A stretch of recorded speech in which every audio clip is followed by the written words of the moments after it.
Shalom, everyone.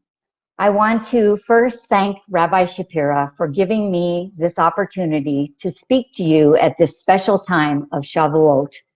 This is not going to be a message about a lot of theology or hidden secrets. I just want to speak to you heart to heart. You know, sometimes in our lives, we feel like we are in the zone. Everything's going really well. We know we're doing what we're created to do. Everything flows. We've got energy. We know we are in God's will. We are in the zone. Well, a few years ago, when I was preparing for Sukkot, Rabbi Shapira had invited several of our students to our home, and I was really excited, but I was also stressing over getting everything prepared. Well, a couple of nights before the big day, I had this amazing dream where I was bustling around in my home and I was, hurrying in our apartment, and I looked down at myself. I was clothed in the most beautiful white wedding gown. And I got the message immediately. God reminded me that what I was doing was indeed preparing for my wedding day when Messiah would marry all of Israel. And I was a part of it. I was in the zone. Well, shortly after, unexpected difficulty came. It often seems to work this way. And sometimes during these times, we slip out of the zone. How do we get back? Well, we have to return. Shuvu. A year ago, COVID-19 invaded our lives. And then came the lockdowns and restrictions on freedom. It became more difficult to do mitzvot, commandments, that were so easy to do before. No longer could we have guests for Shabbat or the holy days. There were no tourists to invite to our home. Isn't it interesting that the word Mitzrayim, which means Egypt, comes from the word tsar, which means restriction, narrow, trouble. COVID-19 put us all into a narrow, restricted place filled with troubles.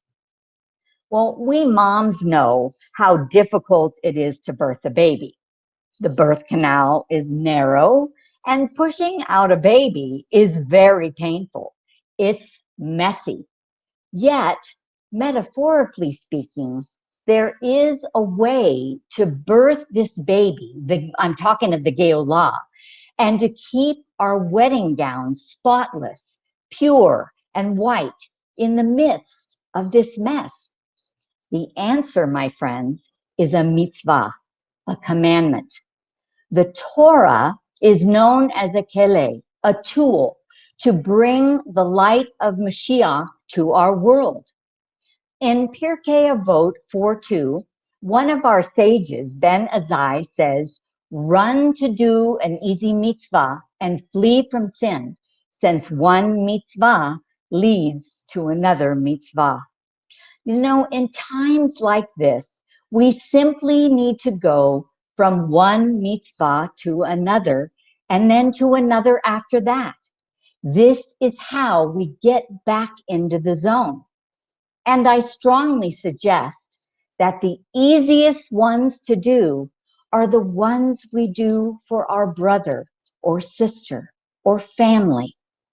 The mitzvot we do in this restricted and narrow place, with all its pain, trouble, and sorrow, are preparing you and I for the night of the bride. As I began preparing for this message, I was struck by the similarity between the word kele and the word kala. Kele means vessel or tool, and kala means bride. There's only one Hebrew letter that is different in each word. It's the letter Yud in Kele and the letter He in Kala. The letters Yud and He spell Yah. The first two letters of the Tetragrammaton, which is the holy name of Hashem. Yud He is said to be the name of God in the upper world or heaven, and Vavhe is his name in the lower world or earth. Simply to say this, our purpose is to unify his name above with his name below. In practical, simple terms, this means that our purpose on this earth is to unify heaven with where we are on the earth through our actions, through the mitzvot. I believe this teaches us that there's a close relationship between Kele and Kala. You know, we are each a vessel, a Kele, created to be filled up with Hashem's light, his goodness, his love, his forgiveness, mercy, and kindness. We are meant to reveal him to others because he's hidden in this world. It's very interesting that the word Kele can also be divided into two words. The letter Kaf, which is a preposition meaning like, and Li, which means me. Kele means like me. God is saying to us, as his vessel, be like me. Our greatest purpose in this world, my friends, is to be like Hashem. Genesis 1:26 teaches this, that we are meant to be his shadow, to imitate him, to represent him, so that other people can see what he is like. We are to be kind like him, to be full of grace and forgiveness like him. We are to love others and bestow acts of kindness on them like he does with us. Speaking of light, divine light manifests as pure white light, but it can be split into the 7 colors of the rainbow. If he is light, and his light contains every color of the rainbow, then we should be kelim, vessels full of his light. And in a metaphorical sense, our garment as his bride would also be full of all of the colors of the rainbow. Now, here I'm not speaking of us as individuals, but as a unit, as one people, one neshama, one soul, one bride called Israel. The garment of the bride is pure white light that contains all the many colors of the rainbow. When our actions imitate our Father in heaven, when we love and do acts of loving kindness for one another, we are wearing our beautiful garment. We are reflecting the light inside us to the outside. This is how the bride prepares herself for her wedding with Messiah. Well, let's turn to the scriptures for a moment and see what our sages have to say about these garments. In Isaiah 52, verses 1 through 2, it says, "Awake, awake, put on your strength, O Zion, put on your beautiful garments. O Jerusalem, the holy city, from now on there shall no more come into you the uncircumcised and the unclean. Shake yourself from the dust, arise and sit down, O Jerusalem. Loose yourself from the bonds of your neck, O captive daughter of Zion." Notice that the verse begins with "put on your strength, O Zion." What is Zion? Zion. The Malbim was a Russian-born rabbi who lived in the 1800s. He says the words "put on your strength, O Zion" refers to the inner strength of the city, meaning Jerusalem, which is the glory and splendor of the temple, the priesthood, the Sanhedrin, and the kingship within it. But in Jerusalem, which is the wholeness of the city, he continues, here resides the outer garments, the clothes of glory, which are wealth, and a populous people. Here, the Malbim means that in the rest of the city beyond the Temple Mount are the people, symbolized by the outer garments. Her inner garments, her strength and beauty, are the temple, the priesthood, the Sanhedrin, and the kingship, of course, Messiah. So we see that Zion is Jerusalem, the holy city, but Zion is also the people, the inhabitants who live in the holy city, including the priesthood and the Sanhedrin. These are aspects, of course, of the government, but they are each made up of righteous people. Of course, the kingship refers to Mashiach ben David, but there is no king or kingdom without the people who serve him. Therefore, Zion is Messiah, Jerusalem, and all the righteous people who reside in the holy city. They are all in perfect achdut, unity, and together they all make up the beautiful garments of Zion.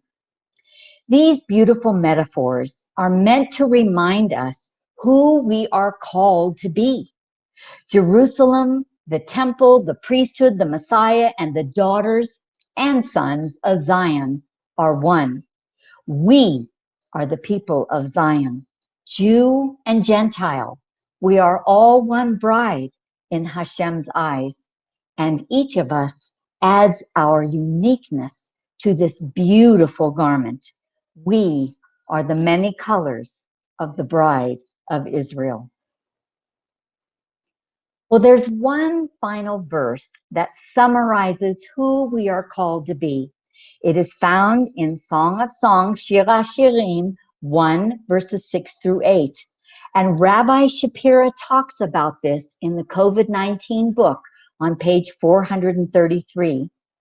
A woman asked the shepherd, Messiah, where he pastures his flock. He answers, if you know not, O most beautiful among women, go your way forth by the footsteps of the flock and pasture your kids besides the shepherd's tents. If we back up to verse 6, she says to him, gaze not upon me, for I am dark because the sun has blackened me. Rashi explains the meaning of her words. She's saying, I became a worshiper of other gods, and my own vineyard, meaning my God, I did not keep. She believes she is not worthy to be with the shepherd's flock. And as Rabbi says in his book, she makes excuses and avoids the wedding. We, especially of the nations, may feel this way. We often wonder, can we really be the bride? As Rabbi writes, the Kala needs much healing. Amazingly, the shepherd tells us exactly what we are to do for our healing in verse 8. We are to follow Bikveh in the footsteps of the sheep and graze our kids by the tents of the shepherds. If we look closely at the Hebrew, we will see that Yaakov's name is in the middle of the word. This is a huge remez, a clue, teaching us we must take on a new identity and attach ourselves to Yaakov. And who are the shepherd's tents? They are the Jewish people. We are to follow the voice of Yaakov. The shepherds are our leaders, our rabbis, who teach us Torah and lead us to the right places to graze.